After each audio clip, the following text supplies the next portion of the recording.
Here we see a typical example of a primum defect. We can nicely appreciate that there is malformation of the AV valves.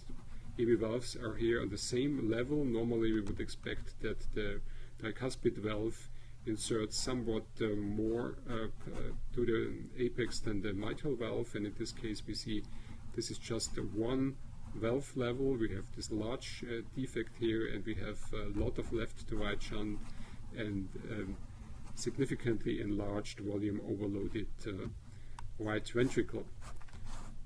On the left hand side, again patient with primum defect, and we see that these defects are in general associated with AV valve regurgitation caused by the malformation of the AV valves, and we nicely see mitral regurgitation. We see a jet here coming from the crux, going from the left ventricle to the left atrium, and we also see some tricuspid regurgitation. Again, here an example of primum defect.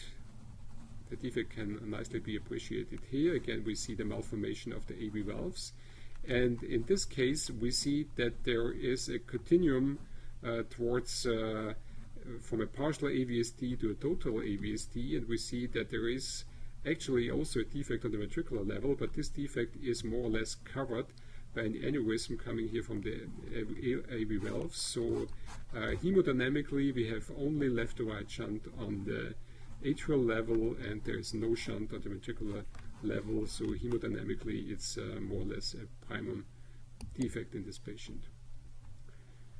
These short axis views nicely show the cleft mitral valve. We see that there are two separate parts of the interior mitral leaflet, and we see here the cleft, and on the right hand side we see the regurgitation caused by this cleft.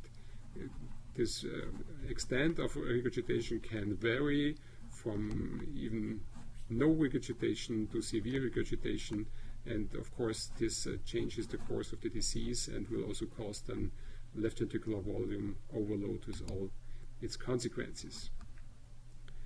Here a typical example of a secundum defect.